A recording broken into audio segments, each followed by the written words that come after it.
नमस्कार. आज आपण बघणार आहोत प्रॉन्स रवा फ्राय.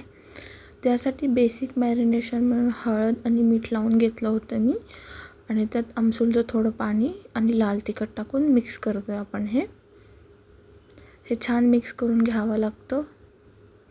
सगळीकडे एक समान लागलं गेलं पाहिजे. तिखट आपण आपल्या आवडीनुसार टाकणार आहोत, आपल्या घरी जसं खातात. आता आपण एका प्लेटमध्ये थोडंसं तांदळाचं पीठ आणि थोडासा रवा, तांदळाचं आणि रव्याचं प्रमाण आपण सेम ठेवणार आहोत. त्याच्यामध्ये आता आपण थोडंसं हळद आणि थोडंसं मीठ घालणार आहोत. हे चवीपुरतं घालायचं आहे, हे कवरिंगला असणार आहे.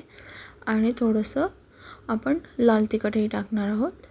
हे सर्व व्यवस्थित मिक्स करून घ्यायचे.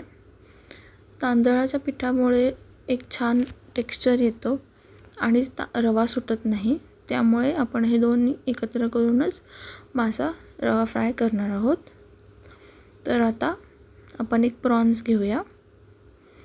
व्यवस्थित या पिठामध्ये घोळवून घ्यायचा आणि ठेवून द्यायचा पॅनमध्ये. आणि आपण त्याच्या भोवतीने आता तेल सोडून घेऊयात.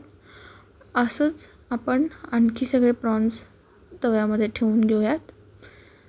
मीडियम किंवा लो फ्लेमवर तुम्ही करू शकता. शक्यतो लो फ्लेमवरच करा, म्हणजे पूर्णपणे तो मासा आतूनही शिजतो.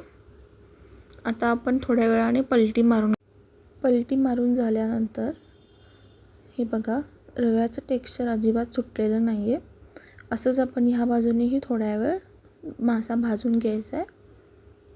आपलं झालेले आहे. धन्यवाद.